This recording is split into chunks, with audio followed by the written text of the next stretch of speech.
Hello guys, welcome to our channel. আমার নতুন একটি ভিডিওতে তোমাদের সকলকে জানাই অনেক অনেক ভালোবাসা।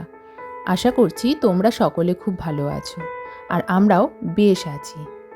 তো শারদিয়ার ব্লগের আরেকটি নতুন ভিডিও নিয়ে আমি কিন্তু চলেই এসেছি। আগের পার্টে কিন্তু তোমাদের সাথে অনেক কিছুই শেয়ার করেছিলাম, আমরা কোথায় কোথায় ঘুরতে গেছিলাম উত্তর কলকাতা, এবং এই আজকের ভিডিওতে আমরা শেয়ার করলাম। প্রথমেই কিন্তু দেখতে পেলে যেটা পুজো হচ্ছে সেটা কিন্তু ষষ্ঠী পুজো। তো ষষ্ঠী পুজোর মাধ্যমে আমি আমার ভিডিওটি শুভ সূচনা করেই দিলাম। আর এখন দেখতে পাচ্ছ যে আমরা গাড়ি করে কিন্তু বেরিয়ে পড়েছি, এবং প্রথমেই আমরা আমাদের এলাকার মানে আমাদের বেলঘরিয়ারও কিছু নামকরা পুজো, যেমন দেখতেই পাচ্ছ অসম্ভব সুন্দর এই প্যান্ডেলটি হয়েছে, তেমনি সুন্দর হয়েছে দেব প্রতিমাটি। তো সেটা প্রথমে দেখে তারপর আমরা বরানগরের দিকে ঠাকুরগুলো দেখব বলে সেই দিনকে মনস্থির করেছিলাম, মানে সেদিন ছিল সপ্তমী। তো সেইভাবেই আমি, আমার বোন, আমার ছেলে, আমরাই তিনজন যথারীতি ছিলাম। তো এই যে দেখো ঠাকুরের প্রতিমাটা অসম্ভব সুন্দর। যথারীতি আমরা এই প্রতিমাটা দেখে, এবং কিছু ভিড় হয়েছিল, তবে ওই যে বলে না কৃত্রিম ভিড় তৈরি করা হয়, সেটা কিন্তু এখানে ছিল না। তো লাইন মোটামুটিভাবে এগোচ্ছিল, এবং পুজোর যে মেন আকর্ষণ, চারিদিক অসম্ভব রকমভাবে আলোকসজ্জায় সেজে ওঠে, সেটা কিন্তু দেখতে সত্যি খুব ভালো লাগে। তো এই আলো ছাড়া বলে না পুজো একেবারে অসম্পূর্ণ। তাই সেই আলো দেখতে দেখতে এবং অনেক মানুষ স্বজনের ভিড় দেখতে দেখতে, মানুষ স্বজন আবার রাস্তায় না বেরোলেও ভালো লাগে না, ফাঁকা ফাঁকা ভালো লাগে না।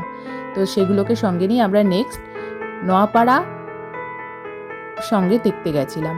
তো দেখতে পাচ্ছ এটি, এই প্যান্ডেলটির থিম করেছিল, এই জায়গাটি থিম করেছিল কেদারনাথ। তো এই প্যান্ডেলটিও খুব সুন্দর হয়েছিল। সঙ্গে থাকো, দেখতে থাকো, আশা করছি ভিডিওটি তোমাদের ভালোই লাগবে।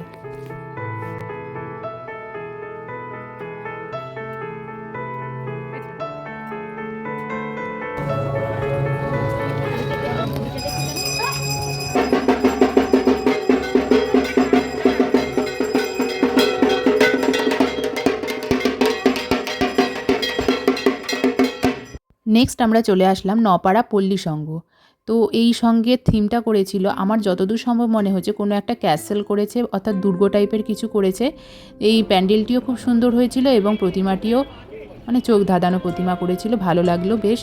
একটা ট্র্যাডিশনাল টাইপের প্রতিমা হয় না, সেই টাইপের ভালো লাগলো। তো এই প্রতিমাটা দেখে এবার আমরা আজকের দিনের মেন আকর্ষণ যেটা নপাড়া দাদাভাই সংঘ, সেটা দেখার জন্য বেরিয়ে গেছিলাম। এবং এখান থেকে ওটা কিন্তু বেশ খানিকটা দূরত্বেই ছিল, অনেক আগে থেকে হোর্ডিংয়ে দেখাচ্ছিল বা লাইটিংয়ে দেখাচ্ছিল নপাড়া দাদাভাই সংঘ। আমরা ভাবলাম বুঝি সামনে, কিন্তু না, কিন্তু বেশ খানিকটা দূর ছিল, অনেকটা হাঁটার পর। তবে পুজোর সময় তো একটু হেঁটে হেঁটে ঠাকুর দেখতেই হবে, না হলে পুজোতে ঠাকুর দেখার মজাটাই থাকে না। তো এই সঙ্গে আলোকসজ্জা, মানুষ স্বজন, এবং দেখো এই নানা রকম, এটা কিন্তু দাদাভাই সঙ্গেরই সঙ্গে রয়েছে নানা রকম আলোর মাধ্যমে নানা রকম জিনিসকে ফুটিয়ে তোলা হয়েছে, সেগুলোই ছেলেকে দেখাচ্ছিলাম, এবং আমার ছেলে এগুলো দেখে ভীষণ মজা পেয়েছিল। সঙ্গে একটা ভূতও ছিল, এই ডাইনোসর সঙ্গে, এরপরে আসছে ভূত, যেটা দেখে আমার ছেলে বলছে ওর কাছে যাবে।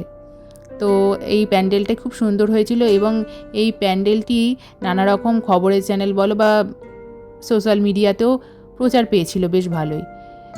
তবে এই প্যান্ডেলটাই মানে দেখার সময় আমাদের অত্যাধিক পরিমাণে কষ্ট হয়েছিল, কারণ এখানে কিন্তু বললাম না ওই যে কৃত্রিম ভিড়, মানুষকে ইচ্ছা করে দাঁড় করিয়ে হ্যারাসমেন্ট করা হয়েছিল, ইচ্ছে করে দাঁড় করিয়ে রাখা হয়েছিল, লাইন প্রায় সরছিলই না। হ্যাঁ, হতে পারে অনেক লাইন আছে, অনেক মানুষ আছে, নিশ্চয়ই লাইন দিয়ে দেখতে হবে, তবে সেটা কিন্তু এক জায়গায় দাঁড়িয়ে নয়, রানিংয়ের মাধ্যমে দেখতে হয়। তো আমরা হয়তো 2 পায়ে এগোচ্ছি, 3 পায়ে এগোচ্ছি, কিন্তু সেখানে 15 মিনিট করে দাঁড় করিয়ে রেখেছে। আর সেই দিন কিন্তু ছিল অসম্ভব রকমের গরম, প্রত্যেকটা মানুষ নাজেহাল হয়ে পড়েছিল।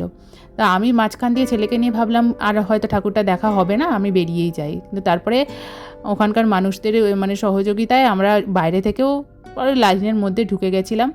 তো প্যান্ডেলটির যাই হোক বাদ দাও ওই সমস্ত কথা, কিন্তু প্যান্ডেলটি খুব সুন্দর হয়েছিল। তো তোমরা দেখো, নিশ্চয়ই তোমাদেরও খুব ভালো লাগবে।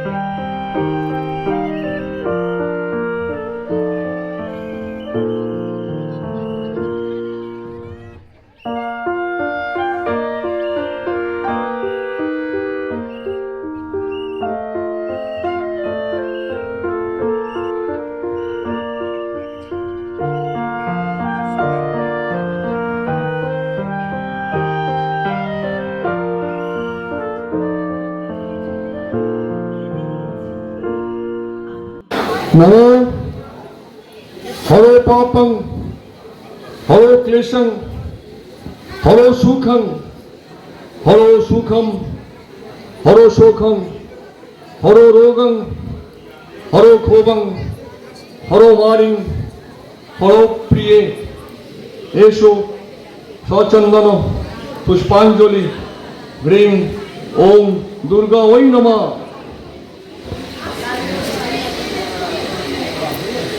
দেখতে দেখতে সপ্তমী শেষ হয়ে গিয়ে অষ্টমীর অঞ্জলিটাও আমাদের হয়ে গেল। দেখতেই পেলে আমাদের পাড়ায় অঞ্জলি হচ্ছিল এবং আমার ছেলে ঢাকের তালে তালে খুব সুন্দর করে ঢাক বাজাচ্ছিল। আবার অষ্টমীরও লুকটা দেখেছো কি সুন্দর পাঞ্জাবি পরেছে।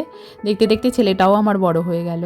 তো এই অষ্টমীর অঞ্জলি দেওয়ার পর বাড়িতে এসে একটু রেস্ট করে সেই দিনকে এবং আমাদের অষ্টমী এবং নবমী দুদিনই আমাদের ক্লাবে প্রীতিভোজের আয়োজন করা হয়ে থাকে। তো এই অষ্টমীর ভোগ বিতরণ চলছে, একটু পরে আমরাও বসবো। আমার ছেলেকে দেখো, এটা হলো আমার কাকা, মানে ওর দাদু হয়, আমার কাকা হয়। তার সাথে কি মজাটাই না করছে। ও সবসময় ওর সঙ্গেই থাকে আর ও ওকে ভীষণ ভালোবাসে, মানে আমার কাকার কথা বলছি। তো এইভাবেই আমাদের পুজোর দিনগুলো হাসি মজা আনন্দে বেশ ভালোই কেটেছিল। তো আজকের ভিডিওটি আমরা এখানেই শেষ করছি। দেখা হচ্ছে নেক্সট কোনো ভিডিওতে। ততদিনের জন্য তোমরা সকলে ভালো থেকো, সুস্থ থেকো। অবশ্যই ভিডিওটিকে লাইক করে দিও, শেয়ার করে দিও আর কমেন্ট করে জানিও কেমন লাগলো। টাটা।